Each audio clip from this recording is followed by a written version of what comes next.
আসসালামু আলাইকুম, আপনারা কেমন আছেন? আমি ভালো আছি। তো আজকে আবার একটা ব্লগ বানাবো। আসলে আজকে আমার আন্টি কেক বানাবে, তো এই জন্য আমি আজকে ব্লগ বানাবো। তো তাদের দেখাই। হ্যালো গাইস, আসসালামু আলাইকুম, আপনারা কেমন আছেন? আমি ভালো আছি। আমি বলেও দিয়েছি, তো সরি আমি ভুলে গেলাম।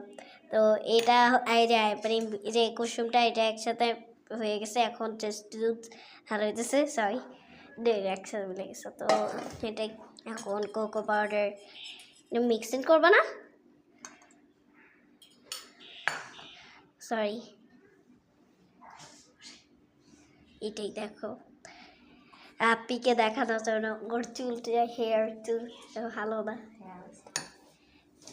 কিন্তু এই ডিম কুসুমটা তো যে এখানে মিক্সিং করার পরে আর দেখাতে পারি কেন, ততক্ষণ আপনারা বোরিং হয়ে যাবেন, ততক্ষণ আমিও আপনাদের সাথে গাইস আমি একটু কফিও অ্যাড করে দিচ্ছি। ওয়েল এটা হোটেলের coffee, as you can see. আমি লাস্টে যখন গেছিলাম তখন কফি আনতে আমি কফি খাই না, এই জন্য নিয়ে আসছিলাম। আই ডোন্ট নো, আমি নিয়ে আসছিলাম।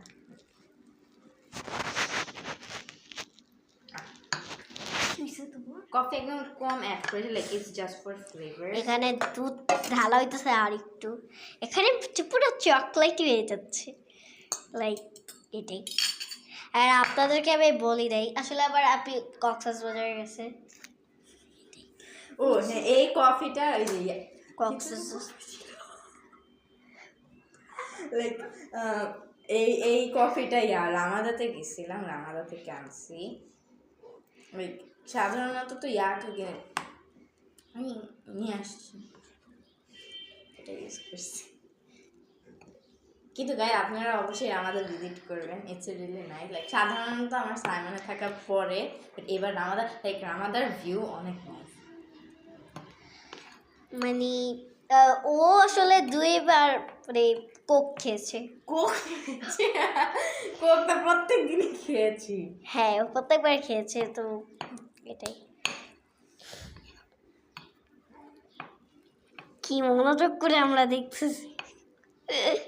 তো আপনারা এই যে দেখেন এই কেকের অবস্থা এখন গরম, এটাই। তো টাইম ব্রেক এখন,